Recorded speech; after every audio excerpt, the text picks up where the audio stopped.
ओम शांति।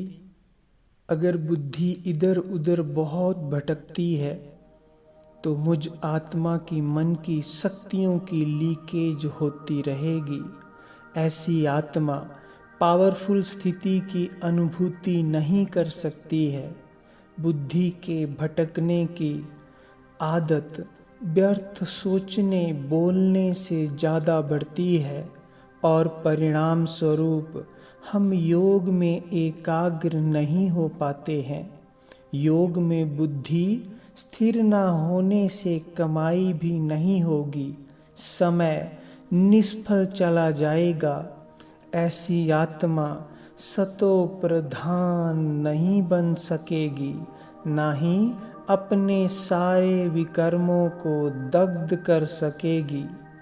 तो बुद्धि की स्थिरता, एकाग्रता ही सच्ची कमाई का आधार है। इसके लिए व्यर्थ सोचना, बोलना, देखना, परचिंतन, झुरमई झुगमई, पास्ट का चिंतन, ये सब से हमें खुद को ऊपर उठाना है, अर्थात न्यारा बनना है।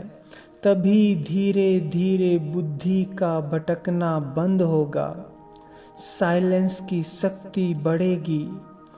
मौन, साइलेंस अर्थात व्यर्थ का परहेज, जिस वस्तु, बात, परिस्थिति से हमारा संबंध नहीं है, उसके बारे में हमारा कोई इंटरेस्ट ना हो, तो जितना हम वर्तमान में जिएंगे, व्यर्थ का परहेज रखेंगे, मन और बुद्धि का मौन रखेंगे, अर्थात जो उचित है, आवश्यक है, सिर्फ वही सोचना है, देखना है, बोलना है।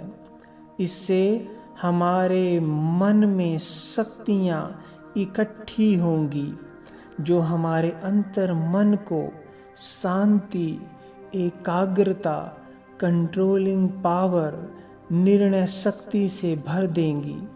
और फिर बुद्धि को कहीं भी हम सरलता से एकाग्र कर सकेंगे, कंट्रोल कर सकेंगे। तो 3 चीज़ें सदा जीवन में याद रखो, तो बुद्धि का भटकना रुक जाएगा। और जहाँ मन बुद्धि को स्थिर करना चाहते हैं, जिस भी अनुभूति में रखना चाहते हैं, वो सहज ही प्राप्त होगा। तो ये है व्यर्थ बोलना, सोचना और देखने से परहेज। बिना मतलब की बातों में नहीं जाओ।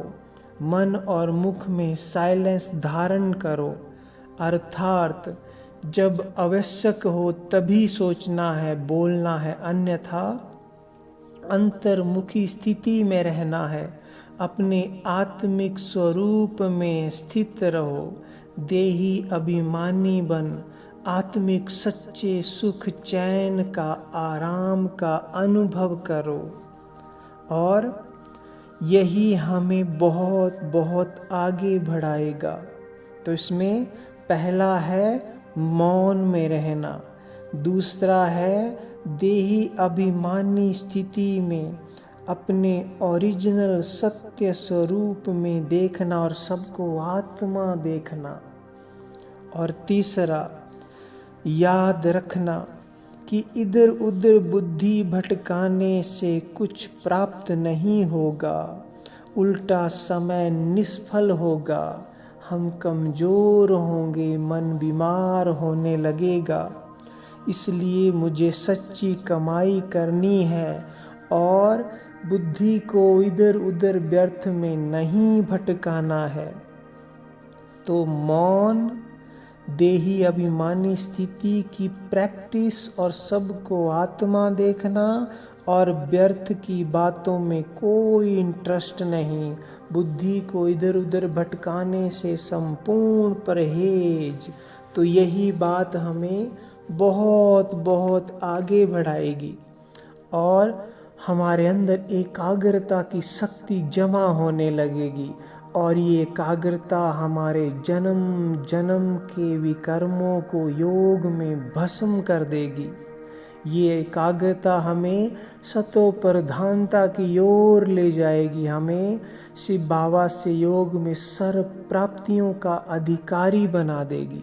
तो ये एकाग्रता ही इस पढ़ाई में सर्व प्राप्तियों का अपने भंडारे भरने का आधार है। इसलिए एकाग्र बुद्धि बनो, अपनी एकाग्रता पर ध्यान दो, इधर उधर बुद्धि को भटकने से रोको। यही सच्चा पुरुषार्थ है, यही संपूर्ण बाप समान बनने का आधार है। ओम शांति।